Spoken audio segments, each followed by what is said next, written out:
Welcome in to another episode of Cheese Focus Live. We've got kind of a fun show, some serious business to get over. Yes, we're going to talk Reshee Rice and the arrest warrant that's out. We're going to get into that. We're also going to talk about the draft that's coming up in exactly 2 weeks. I can't believe it's this close already. We're going to talk about what we would do in terms of trading up, whether she should trade up or not, and get into that discussion. And maybe, if time allows it, we're going to talk some Kansas City Royals.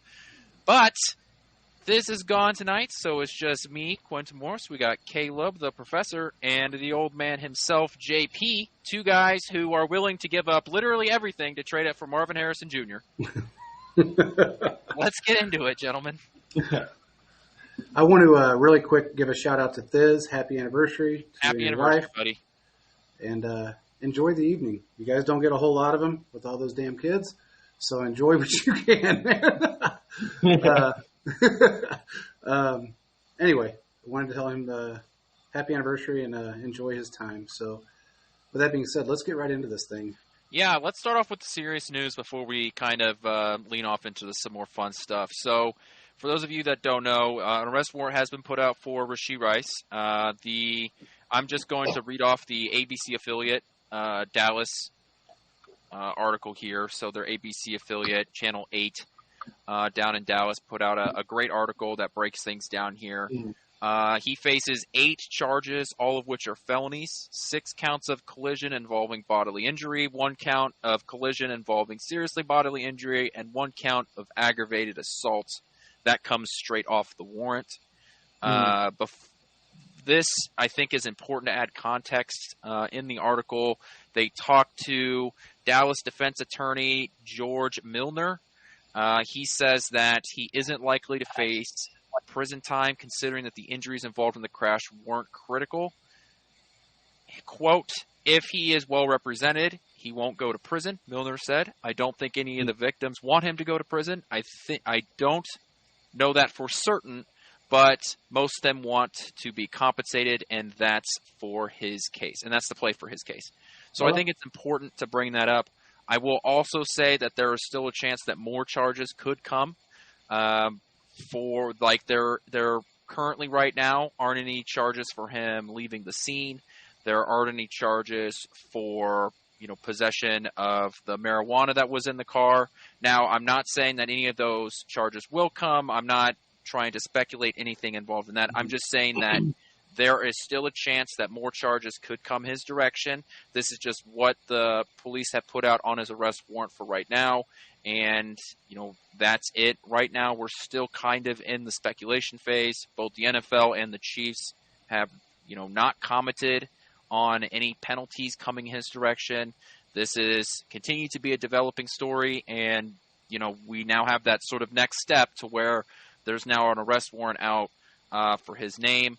The article here does bring up the fact that Dallas police typically let suspects turn themselves in before they go searching for somebody. So, with this arrest warrant coming out today, there is, or I guess yesterday, there is still time for him to, turn himself in. And I think he has 72 hours, if I'm not mistaken, to turn himself in. Yeah, so he's going to turn himself in. There's no point for him. Yeah, this is like I said, this is still a very developing story. It just so happens that, when we're doing our show is on a Thursday, and so there will be more information as this develops. But, this is the kind of stuff that we need to talk about. Unfortunately, around this time of year, if players are in the news, it's probably not for a good thing. And, this is what has been happening up until this point. So why don't you guys talk about, what you have to say, and then, we'll just go from there.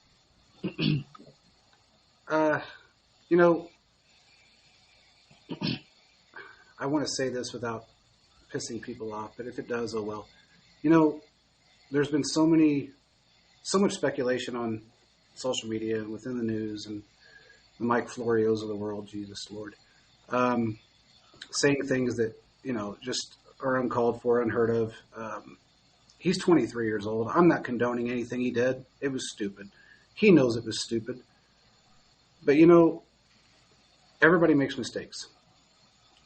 It's one of those things where he just made a giant mistake because he had the money to make a giant mistake.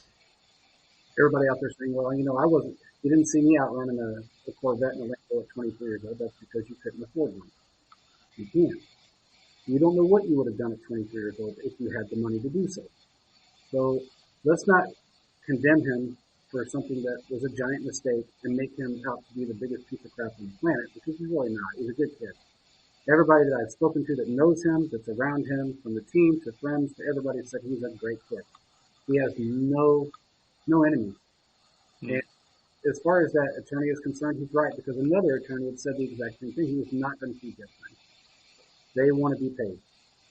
And it's strange to me that I talked to a news reporter a couple of days ago, and he said, it's funny that all of a sudden everybody that was standing around the accident, as soon as they found out who he was, had serious bodily injury, ended up in a hospital. And I said, well, there was a couple of them that were, I believe, went to the hospital while they were on scene. Yeah, I think people showed up. Let me see. Yeah. Let me get the number. I believe it's 2, but then all of a sudden 4 more showed up at the hospital, and as soon as they found out that 2 of the crash victims were taken to the hospital. But look, let's. And I'm not saying that. I'm not saying that they didn't have something happen afterwards. I'm not saying that. I'm just saying, and he's just saying that it was just, it's kind of a play on money to a degree, and I don't know. It's just a hard situation because he did make a giant mistake. It's something that he can't come back from. He's just got to fix it and move forward. And whether it's compensation or whatever the case may be, he's got to fix it with the Chiefs. He's got to fix it with the NFL. He's got to fix it with the victims. The Lamborghini he totaled. And we failed to mention that the driver of the Vet is facing those exact same charges. Yes, that's another thing that was in here as well. Look, let's be honest. Let's have an honest conversation about this for a minute. Reshee Rice could have killed somebody. He could have. Okay. Thankfully, he didn't. Thankfully, for the most part, everybody seems to come out, fine. There were 2 people taken, to the hospital. It's a very serious issue. Mm-hmm. This is something that, there's a reason why these charges are being put forth, because this was a very serious issue. One of the cars that was hit, the passenger had to be pulled out through the driver's seat window by first responders. Like, this was a very serious situation. And I think both things can be true, that it's a very serious situation. And it was a 23-year-old being stupid, making one of the worst decisions that you could make with a Lamborghini, because, this is a situation that, like I said, is continuing to develop, but you're just thinking everything that you have that you didn't kill anybody, because you totally could have. Exactly. So, Exactly. And that's the whole thing. I mean, it's dumb. It was a stupid mistake, a poor decision on his part. I understand to a degree when you're young and all of a sudden you're thrusted into a lot of money. It's very tempting to do something stupid. And he did something stupid. So, of course, he's going to pay the penalty for it. But that should be the end of it. If he makes another mistake after that, then it's on him. Caleb,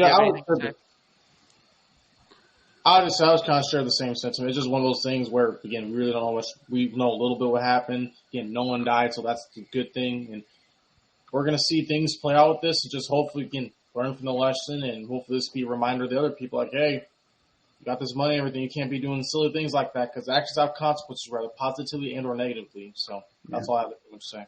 And let's be honest. I mean, and if anybody that doesn't know how Dallas Police Department works, they will throw everything they can at you at one time. And if that doesn't look like it's going to work, they will throw a few more things at you, because they know not everything is going to stick. They can't charge him directly with weed, even though it was in his car, because it wasn't in his possession at the time of the accident. He didn't have it on his person. So they can't say it was actually his or not. So that's going to be a thing that they probably won't be able to fight very well in court. The racing part, of course, but they haven't charged him with that, really. They didn't charge him with leaving the scene of the crime. The charges are very, at this point, are favorable for him in a lot of ways. Because out of those 8 counts, there could be 4 or 5 of those, maybe even 6 that are dropped. Because they can't really prove all of it. They can't charge you with things they can't prove. If they want to add weed, they probably won't, because they really can't prove it was actually his. Mm-hmm. They don't have a receipt laying around. So there's just certain things, like, somebody had said something on Twitter, and I said, look, if anybody didn't think these charges were coming, you really don't know Dallas PD very well, and you don't know how the prosecution works in general, because they were going to come. Yeah, absolutely. Yeah. So it's just a matter of multiple crimes were committed. Of course, charges were going to be sent somewhere. Absolutely. So, and honestly, they break it down, and it always sounds worse than it really is to a degree, because they break it down crime by crime by crime, like it's 7 different crimes. It was actually one crime against 7 different people or 6 different people. Mm. So it's really, when you think about it, the main crime that they're getting him with was really one crime that just happened to be a chain reaction to 6 different people. So it's going to be difficult for them to charge him with every single one of those. And that's part of what I think a lot of these attorneys are thinking. His attorney's thinking the same thing. I know the kid, from everybody I've talked to, said he's extremely remorseful. Nobody from the Chiefs at all have mentioned anything about cutting him. The Mike Florio story, yeah, of course it can happen. And he made it out like it was going to happen. But right now, the Chiefs have no plans on cutting him whatsoever. Mm. There's no termination of contract in play right now. None of that. So he's been very upfront with the team. He's been very upfront about taking there's some responsibility examples for where it. players have not been upfront in the problems that it's had. So Exactly. Yep. And, he did the right thing on that part of it.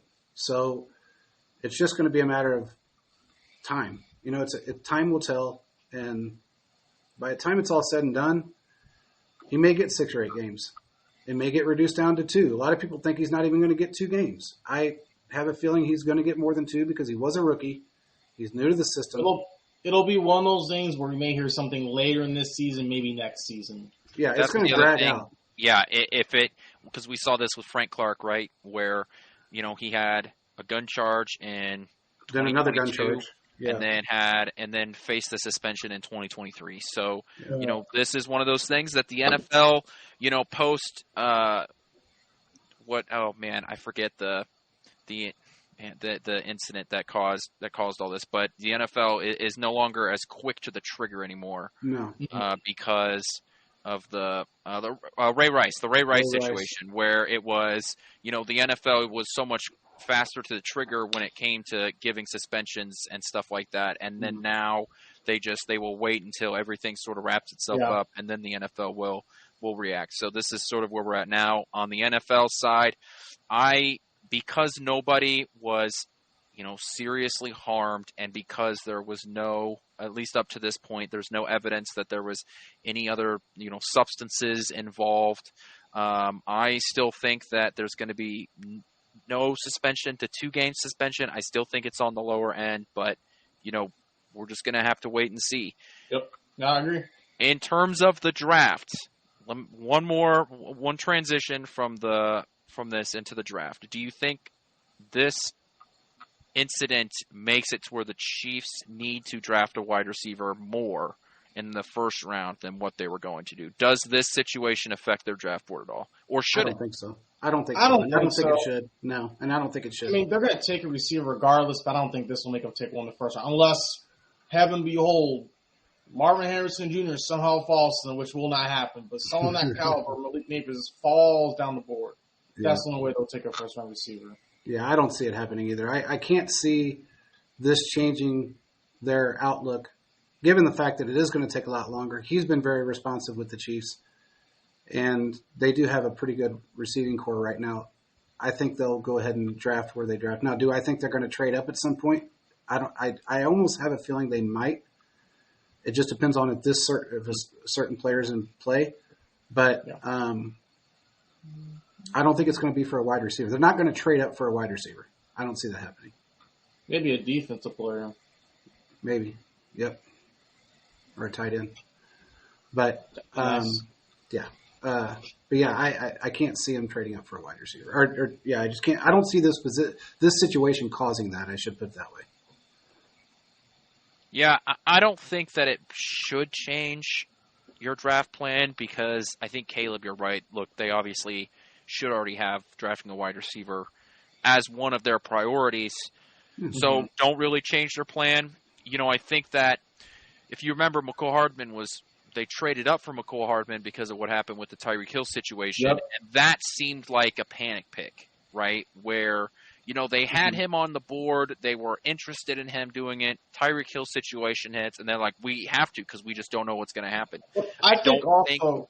Go ahead. I just don't think that situation is similar, and I've seen that comparison being thrown around, and I just don't think that these two situations are similar because the allegations or charges against Reshee Rice are just not as serious in terms of suspension time, to where if, let's say, you lose Rice for 4 to 6 games, you can live with that because the rest of your wide receiver room is what it is.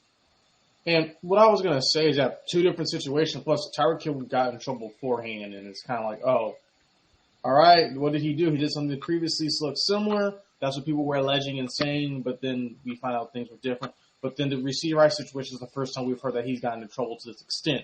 So different things happen in different places. So Yeah, and honestly, I mean, Reshee Rice didn't even have a parking ticket in his life. The kid was like squeaky clean.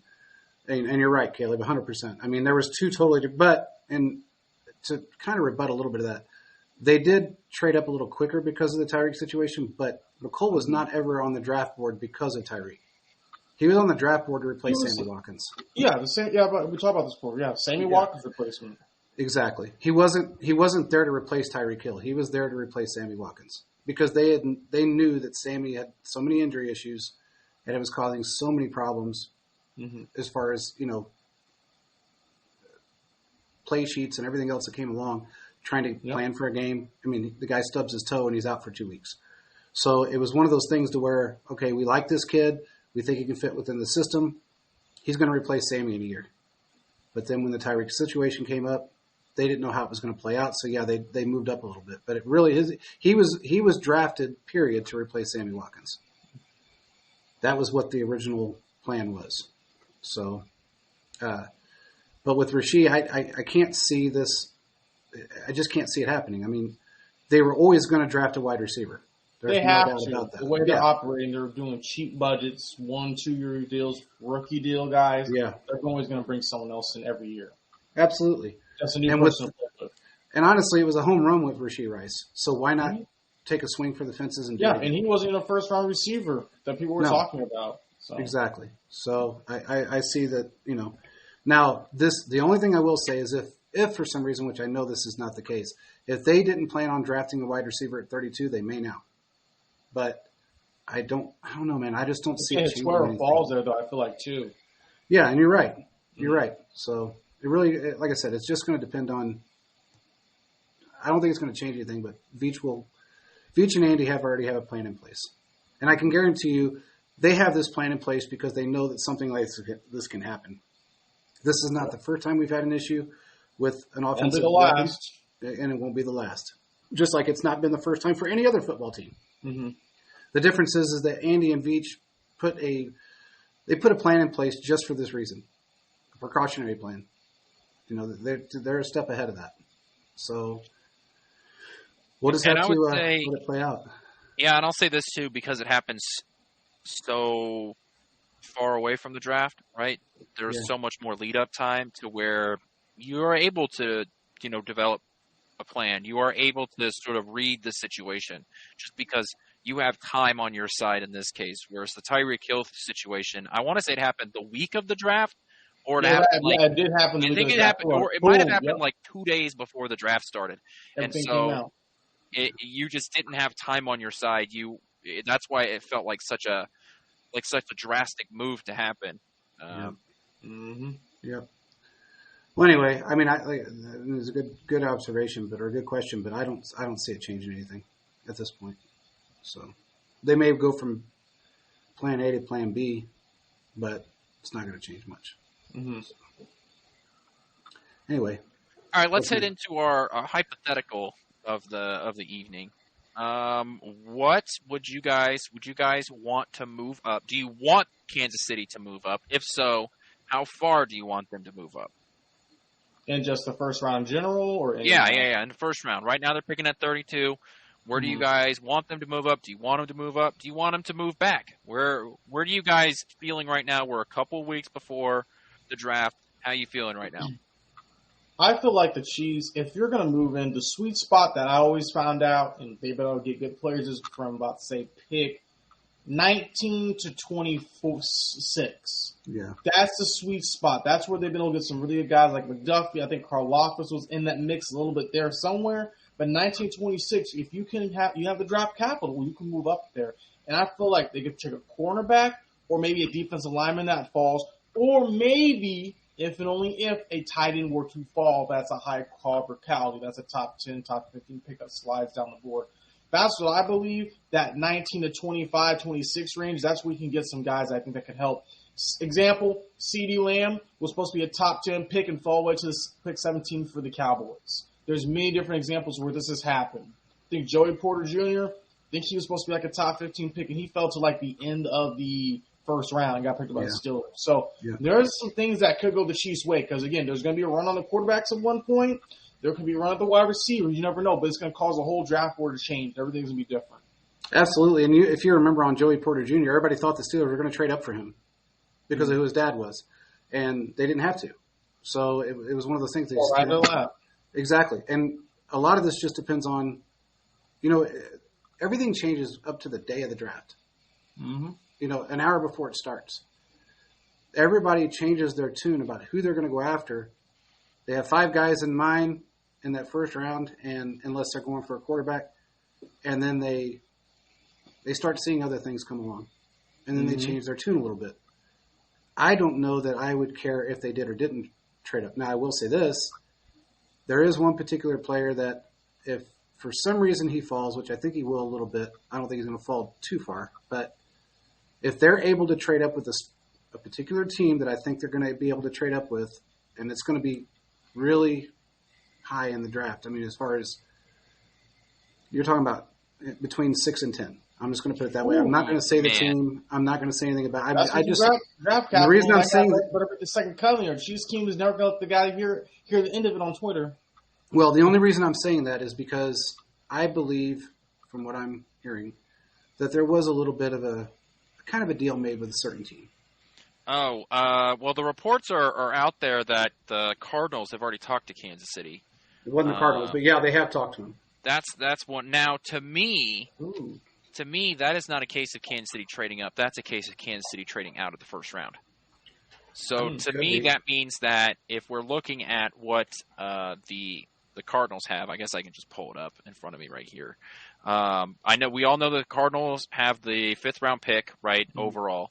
And the Cardinals, they also have the 27th overall pick that they got from Houston. So in the 2nd round, they have the 35th pick. So is this a situation where Kansas City is looking to move up to 27, or is this a case where Kansas City is looking to trade out of the first round and get to pick 35 because Arizona is looking for a couple of specific players? Remember, this is a new regime for them. Last year was the first year of the defensive coordinator from the Eagles becoming the head coach, right? Mm-hmm. So is this a situation to where they're paying Kyler Murray? They know that they have to get cheaper at certain positions, like going after and drafting a Marvin Harrison Jr. They also have a ton of other holes on their roster. So is this the Cardinals looking to continue to acquire top-tier talent, or is Kansas City realizing that you're not going to be able to trade up and get super far up into the draft because there are teams that will refuse to trade with you, and we'll talk about them in a minute. But here's what's interesting to me. I talked about the Cardinals having the 27th overall pick. You want to know who's 28? The Bills. Buffalo. Yeah, there we go. You want to know who Kansas City's looking to trade in front of? Buffalo. Because the Buffalo Bills traded away Stephon Diggs, meaning they're in the draft market for a wide receiver. If Kansas City jumps in front of Buffalo again, and I want that war room and drafts a player that they're looking to draft again. man, then we'd have 2 videos to show of Yeah. Kansas City jumping in front of them. So the information out there that the Chiefs have talked to Arizona, we don't know who initiated the call, and like I said, we don't know who's looking to make those moves. But honestly, I could see Kansas City moving up to 27, and I can see Kansas City moving back to 35. And either way, I'd be interested to see what the plan is, because you know how I am. I'm all about acquiring more scratchy lotteries. I'm in the mindset that the more Powerball numbers that you can have, the better. Because this is a situation to where you're drafting at 32. What premium position can you really get? You're really not going to find a ton of really good pass rushers, elite pass rushers at 32. There's a good chance that the run at left tackles is going to go through before Kansas City even gets on the board. So wide receiver, I know that there's a ton of them. Guys like Troy Franklin, Brian Thomas Jr., the guys that we've talked about for the past month and a half. One of them might be there. But if you have a guy on your board, right, let's say the Chiefs are interested in Keon Coleman, okay? Hypothetically. Let's just say the Chiefs like Keon Coleman. And he's available when you're on the board. But a team like the Cardinals calls you up and says, man, we'll give you pick 35 and X other assets to move up to 32. And you're sitting there and you're realizing, man, the Panthers, the Patriots, are they really going to draft Keon Coleman? Probably not. So you trade out of the first round, you pick up a couple of assets, and then at 35 you can still draft Keon Coleman. Kansas City's done that before. For Sky Moore. When the Kansas City wanted to draft Sky Moore, the Patriots asked to trade with them. They traded with the Patriots, and they were still able to draft Sky Moore. Now, obviously, the Sky Moore player hasn't necessarily worked out, but when we're talking draft and draft analysis in terms of this, to me, it's not about what you did with the pick. To me, it's more about what was your process of acquiring that pick. And I think that process of saying, man, we've got Keon Coleman as, one of the better players up to this point, but we know the rest of the league isn't as high on him. So let's move back. We can probably still get our guy, and we can acquire, pick 138 or whatever. That's a good point. Yeah, and that makes sense. And I can see that actually happening. I mean, Veach, he's methodical. Again, it's very difficult, like we said. It's very hard to find a team that will trade up with you, with the Chiefs. I'll put it that way.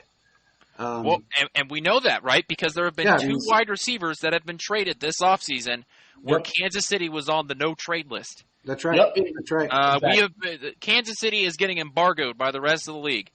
So it was when Stephon Diggs said that he was looking for a trade, the Bills said that there were 2 teams he could not go to. It was the Bengals and it was Kansas City. Yep. And then we had the Steelers, who traded away. Oh, what was? He ended up going to the Carolina Panthers. I can't remember the guy's name. Oh man, I can't remember. Either. But he went to the Panthers. But he ended up going to Carolina, and literally the only team that he said that he could not look to get a trade to would be Kansas City. And because here's the thing, the Buffalo one makes sense to me, right? Buffalo saying that, hey, we don't want them to get better. We've been going back and forth, right? We're sort of in that top echelon of the league. We don't want to improve them. The Steelers one just baffles me. Okay, think about it though, Quentin. If you're Mike Tomlin, I can't remember the guy's name. I can't think of his name either. Hey, what's up, man? If you're Mike Tomlin, okay, and you are regarded as one of the top coaches in the NFL, which he is, but yet you're constantly being compared to Andy Reid. Every week of your life, you're compared to Andy Reid. Well, Andy did it. Andy got Mahomes. Andy did it with no wide receivers. Andy did it when he was at home eating a cheeseburger. That is what sets these guys off. It's not so much of the fact that we're just damn good, because people traded with the Patriots. They traded with the Patriots all the time. Randy Moss. 20 freaking years they traded with the Patriots. It's the fact that Andy Reid is the best coach in football. When you got 3 other coaches in the league that are compared to, or I should say not compared to, but a top echelon coach in the league are supposed to be, 2 of them are in the AFC, yet you can't beat this man to save your life and you can't keep him out of the Super Bowl, no matter how bad his offense looks, no matter how many drops they had, no matter how bad their defense was in the past, shit, I don't know if I'd want to trade with him either. I mean, that's kind of hurtful. Well, and the Steelers are at a point where they're starting to crack back into that, we're kind of there, possibly. Yeah. A lot of things got to be figured out, too. But let's talk about this, though. Cincinnati, really quick. They're not. I don't know if they're going to be able to keep. What's his name? What's that wide receiver? T. Higgins. T. Higgins. Yeah. He wants out. Let me wrap up this. Conversation before we move on to T. Higgins. It was Deontay Johnson. That's what it was.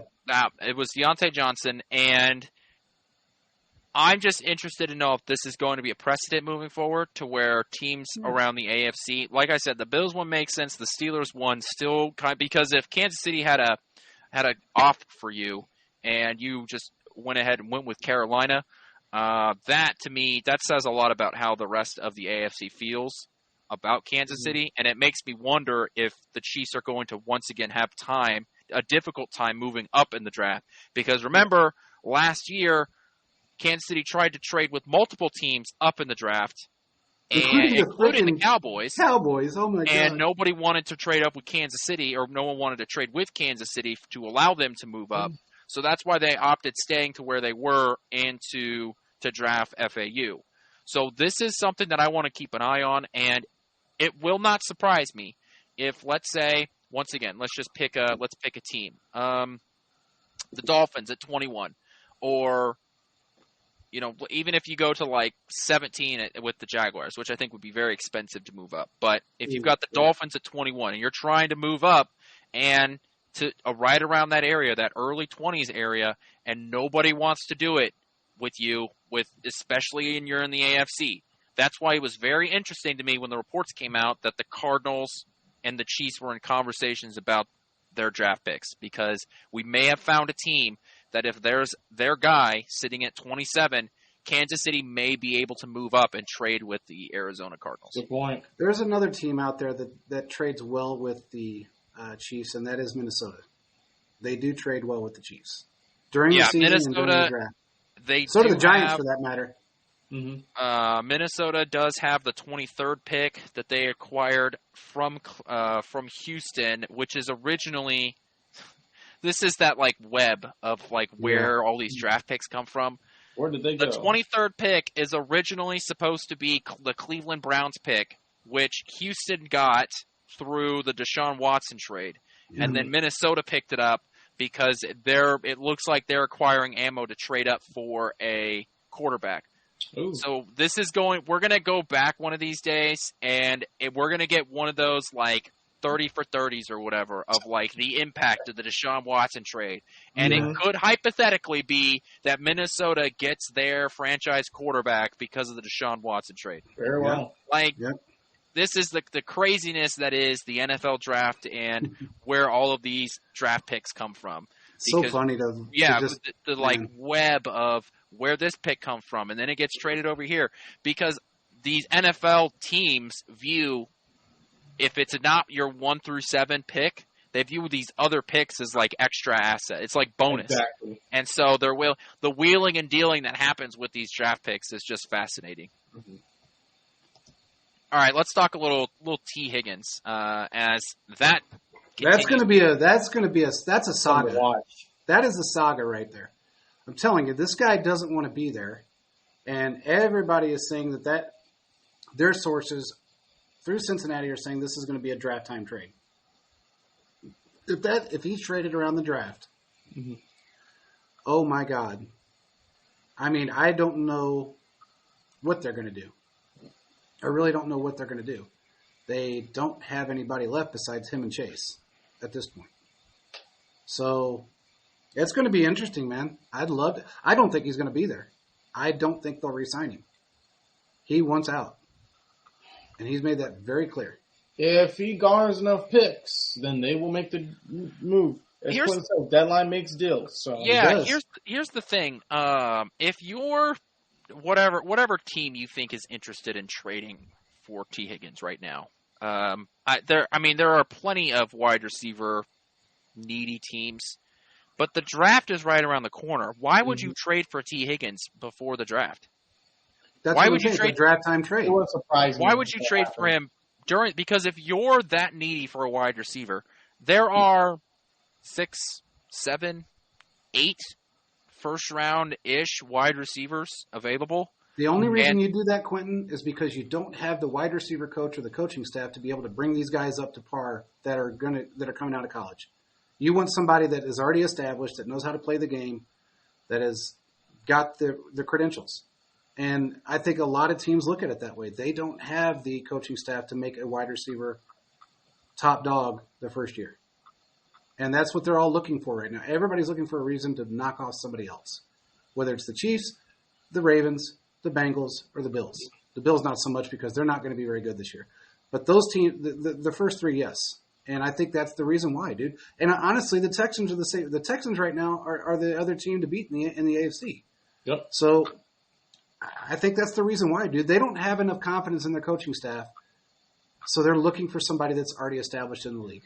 And it's at a point where they just want to continue to move on. They think if they can just have someone to come and just take the role, then they're going to be in a better spot. They're just Exactly.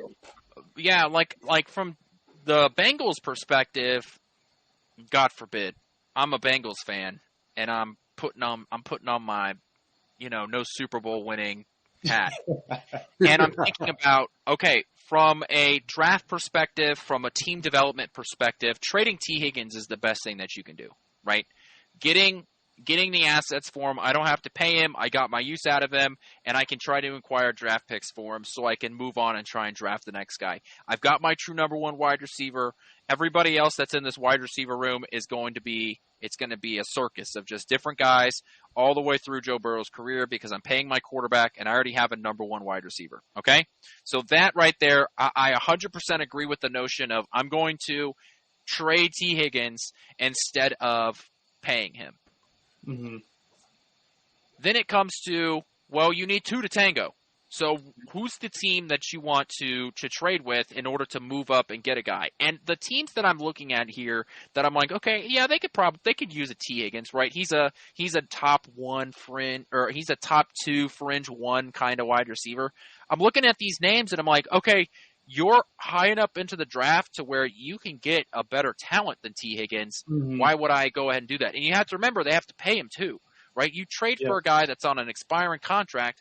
He got franchise tag. Then you're going to have to go in and pay him.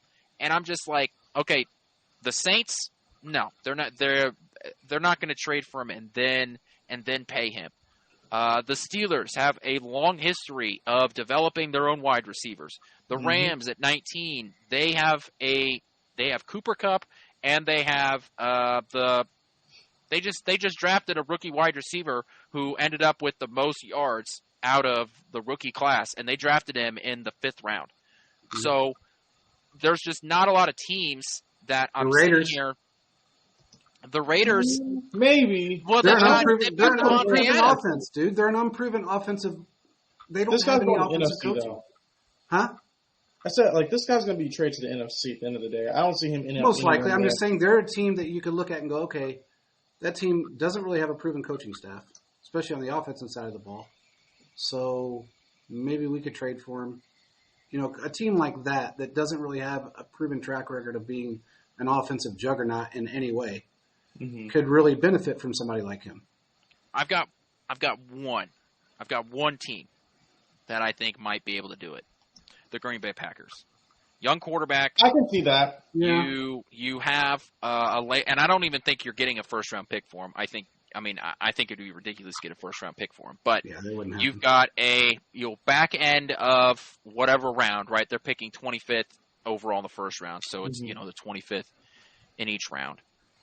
The young quarterback, they're not really paying yet.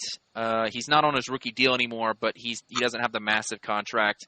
You really aren't paying anybody else on the offensive side of the ball, right? You don't have they had the youngest receiver core last year, one of the youngest receiver cores last year, so maybe adding him into the room, get sort of that veteran presence, whatever, that sort of stuff. That would be the only team that I could see that actually goes out and makes a move, and they're in the NFC. Other than that, I don't think it makes a ton of sense for any of these other teams to invest significant draft capital now. Okay. I agree with you, but then in the same aspect, how many times have we seen teams make giant mistakes like that and rush to judgment deals? And they do it all the time. So, I mean, it's not like it would be unheard of if a team out there decided to go ahead and trade. I mean, look what the Broncos did.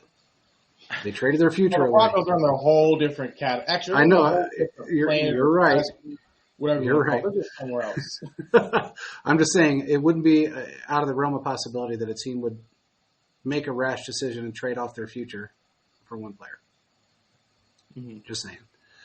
Are they going to trade a first round pick? No. Nobody would do that. I don't think anybody would have. Nobody is that ignorant. Especially because you have to pay him, right? Exactly. You can't give away a first round and pay him that kind of money. You just can't Like do a it. 4th and a 6 or 3 and a 5. This was a third of the problem with trading L'Jarius Sneed, right? It wasn't just, his knee problems and all the other stuff that came up. Part of the problem for trading him was you have to give him a new contract, which plummets his value in a trade. Yeah. That's what hurts you when you get tagged a lot of times, but protects the team. So anyway, really quick, right now, if you had to pick 3 AFC teams that were even close to being competition for the Chiefs, who would be your number one out of those 3 right now? Who my number one out of those 3?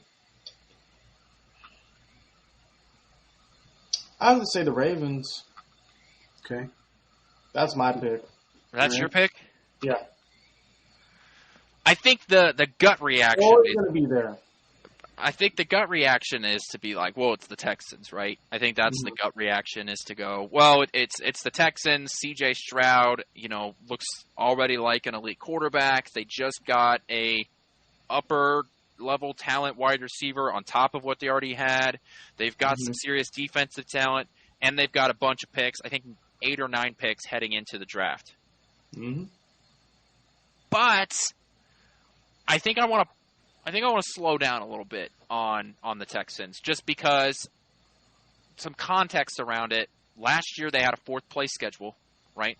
Yes, So they weren't playing great talent. Now, obviously, it's still NFL talent, but you're facing 4th, worst team in each division talent. You're also this year going to be completely flipping that, right? You're going to be facing the best teams in each division as a first place schedule. So I don't think that I immediately want to just jump on the bandwagon of, the Texans are the next best thing since slight spread. Mm-hmm. I do think the Texans are going to be good. I do think C.J. Stroud is that guy. I do like the team building that they're doing down in Houston. I do like that part of it. I'm hesitant to be like, look at this team. It's going to be fantastic. They're going to go to the Super Bowl. So I would probably put Houston on that second tier, and I'm probably with Caleb taking the boring pick of just saying that Baltimore is going to be up there. Mm-hmm.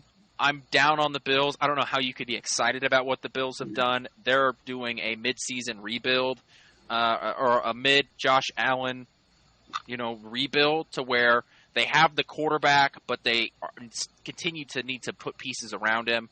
Mm-hmm. I would probably put Cincinnati in there. My only thing is that they've been very quiet about his injury still. Yes. Usually around this time, and we've seen this in all sports, right? Especially since, athletes have been on social media. They're putting out videos of them training.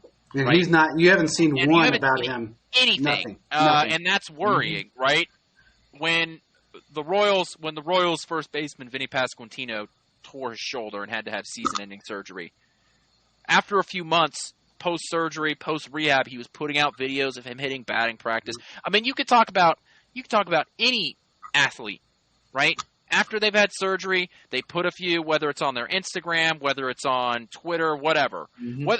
Whether it's the official team account is putting out videos of guys hitting rehab, especially if they're star players, right? That's just what you do. To keep the fans excited, to let them know, hey, I'm coming back. We haven't seen anything from Joe Burrow. And And that's that may kind be of strategic too, though. That may be a little strategic thing in his arrogant way of saying, okay, they all think I'm done. I'm not going to be any good this year. I'll just pop up and try to steal the show. so. And that could be very well what that is. That to me is concerning, but with the assumption that Joe Burrow comes back and he's healthy, I'm probably going Chiefs, Bengals, Ravens, Houston is probably the order of like that tier list, the power rankings, if you will, in the AFC. I think that the Chargers have won the offseason Super Bowl.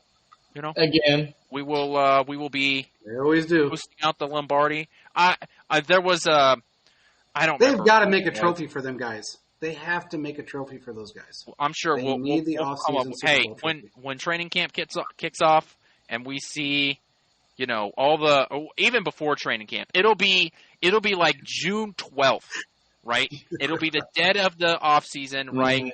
And somebody somewhere on NFL Network, on ESPN, some talking head somewhere is going to be like, hey, guys, did you see that Chargers draft? You see Jim Harbaugh? He's in there living that RV, next to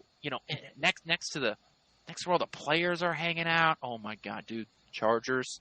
They're going to beat Patrick Mahomes in the Super Bowl, or to go to the Super Bowl. That's what's going to happen. They're going to win the division.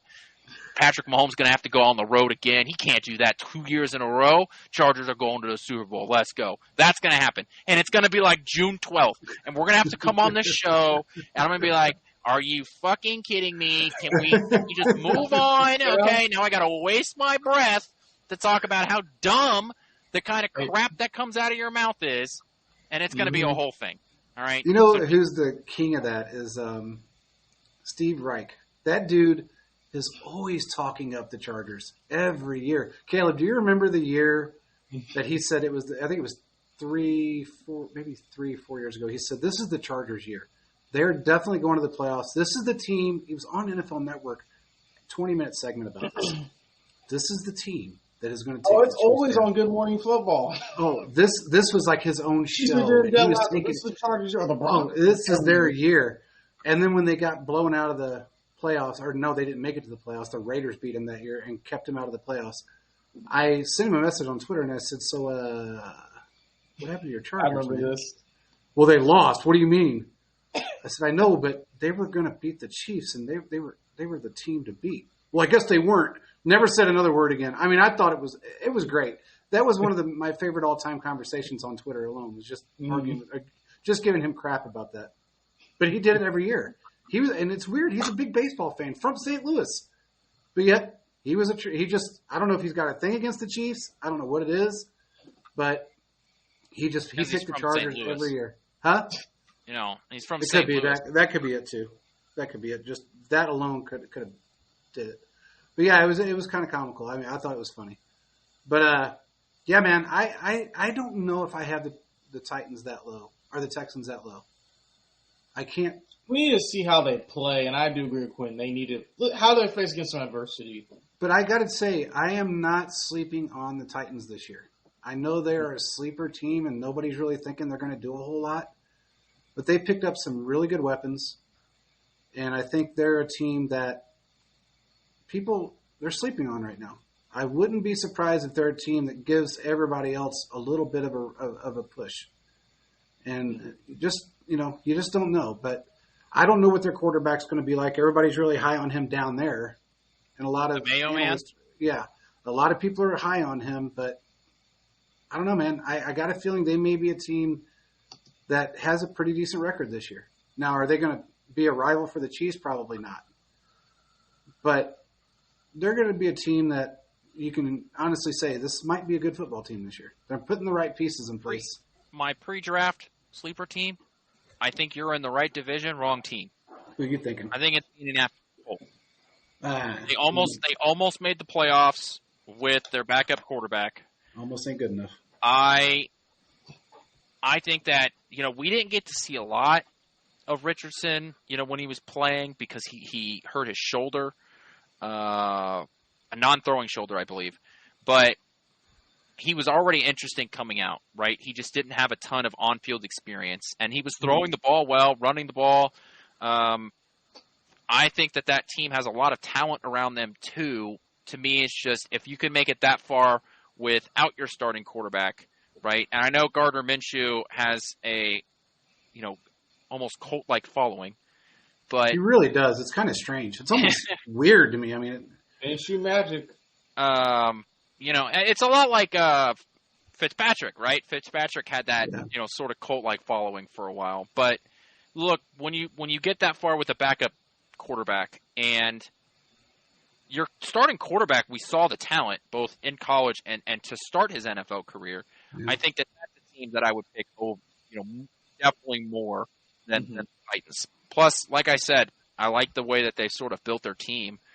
They post Andrew Luck era, they've done a lot of work to fix the offensive line, and they've spent resources into the defense. So, I mean, it's been 7 years, so I'd hope they've done something in the last 7 years since he retired. But let me rephrase that. They've done post whoever the GM was of the Andrew Luck era, because he completely refused to build in the trenches, and that mentality has been flipped. They're just very cheap. Yes. They're very cheap when it comes to not just players, but coaching as well. And I think that's a huge problem for that football team. I can see they don't build a lot in depth. And if you don't have a lot of depth and you have injuries and you have, inevitable injuries that are going to happen, your season's pretty much over. So I think that's my only qualm with them, is that the fact that they just don't build their team the way they should. Mm-hmm. They don't have enough depth pieces to fill the shoes. That's my problem with them. Other than that, I mean, they're a good football team. I see the Texans doing things this year that are going to surprise people. So, or the Titans, I'm sorry. The Texans. They very well could do it. I mean, it'd be good for the NFL. It would. The Texans, I think, if he doesn't have a sophomore slump, and they can get through the number one schedule this year, because that's what they're going to go against, and that's something that is going to really define C.J. Stroud. If he can go out there and play his game the way he played last year, or a little bit better, he's going to have to be better, then that's going to say, okay, this kid's he's legitimate.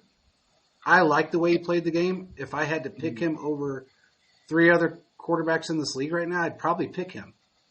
Even though he's only 1 year into the system, I would still probably pick him. That kid's got a lot of talent, extremely intelligent, and very versatile. So I don't know, man. I think that kid has all the talent and all the attributes to be able to win a Super Bowl within the next 5 years. I really believe he does. Do I think he's going to have one in the first 2 or 3? So they can do anything at this point. Yeah, exactly. So, I mean, it's just they look good. And I love their coach. I love him. I mean, I think he's a great coach. And even though he's defensive-minded, he understands how to operate both sides of the ball. And that's what I like about him. I know he was a defensive head or DC. I know all of that. But he knows how to operate on both sides of the ball. And that's something that's rare when you have somebody that's so far one way or the other. It's hard. And he does a good job of it. Deserved that job. So, anyway, I just wanted to find out. Now, one other question. Who do you think in the NFC is a team that can make it to the Super Bowl? If the Chiefs repeat, who they playing? Who do you think that's done well enough this year, right now, to this point, and say, okay, this team... Like kind of a sleeper team? Not like, I can't, so we don't just be like... They don't even have to be... I mean, it can be a sleeper team. It doesn't necessarily have to be, because the NFC is so wide open when it comes to that. I mean, other than the 49ers, it's anyone's game. So, who would it be? If anybody says the Cowboys, I'm going to end this show. It's Cowboys. Fuck. No. As long as Jared doesn't care, it's not going to work. I don't know. I mean, the NFC is just conference. There's just not many powerhouses. It really isn't. We may have someone do a little spurt, but that's it. I mean, I can't think of anyone off the top of my head now that could. I do like the Packers. Seahawks can make it to the Super Bowl? Maybe. Packers are. I agree with Quentin. Packers could be that team. I don't know, man. I don't know. What do you think? You think it's just is that all you got? The Packers? I mean, that's like my, non-division winner to try and do it. I mean, I'm not a huge fan of what the Cowboys are able to do in the playoffs, right? So no matter, they'll win 12 games and, fall in their ass. screw it up. Yeah. The Eagles, I've been very vocal about. I can't believe they haven't improved their secondary at all. I don't care who you get in the draft. You're not rebuilding your secondary completely through the draft in 1 year. So I'm out on the Eagles. So then you go to the NFC North. Okay, the Packers are sitting there. Vikings, even if they draft a quarterback, it's probably going to be the fourth best quarterback. So I'm out on there. I think the Bears are going to be significantly improved and will be a great pick to be the team to go from worst to first in their division and make a playoff spot. But past that, I don't know if Caleb Williams and the Bears can win a playoff game in their first year. So then we go to the NFC South, which is just a burning pile of garbage, right? Yes, it is. There's not a lot going on down there. All right. I can't imagine that Kirk Cousins will make his first Super Bowl run with the Atlanta Falcons, even though it's going to be a fun team to watch. I think that offense is going to be fun. I'm just not a believer in the pile of the NFC South.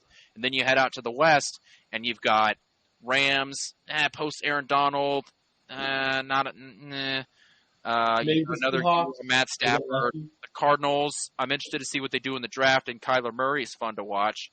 49ers are going to continue to be consistent until they have to pay their quarterback. So Seahawks, Geno Smith's their quarterback again? Not a believer there. So that's my quick logic on why I think the Packers are sort of that sleeper team to beat. I get it. I actually, the reason I like the Rams, and it's not so much of, I get it, Aaron Donald's not there, but Sean McVay's probably the best coach in the NFC. Is the best coach in the NFC. Him, in my opinion. I think he's better than God, what's his name there in San Francisco. I think he's a better coach. Shanahan. I think he has the opportunity right now to finish off his career because he wants to retire young. He doesn't want to finish his career. He doesn't want to be a Bill Belichick. He doesn't want to. He just turned 40, I think. He may not even be 40 yet, but he doesn't want to play. He doesn't want to coach a whole, lifetime of NFL life. So he almost retired a couple of years ago. So it's one of those things that I think he's got the opportunity to be able to do it. Mm-hmm. Anyway, what do we got? I can give you my quick 2 minutes on why you should pay attention to the Royals. Let's do it. Yeah, they're on a 7-game win streak with the third best record in the American League. They have outscored their opponents in this perfect homestand that they just completed, 48-13. Their pitching staff has pitched at least 5. Their starting pitching core has pitched at least 5 innings in every single game and allowed 3 or less runs for one of the best starting pitcher ERAs in all of baseball. Yeah, it's like a 1.96 or something. Isn't it? It's and even if you double their ERA, it's still above league average. Yeah, and Bobby Witt Jr. Like this game, Bobby Witt Jr. hit 2 home runs for 5 RBIs. Salvador Perez is the captain. He's going to continue to be good. Vinny Pasquantino has 7 RBIs in 2 games. Look, this is a team that I think Kansas City should buy back into because everything is working for them right now, and this is a team that I wanted them to be 500 by the end of the month, and I had them going 14-14. They are four games? They have a 4-game lead on my thoughts because I thought they would only win 1 against the Astros, and I thought they would split against the White Sox. And like I said, they had a 7-0 homestand for the first time since 1985.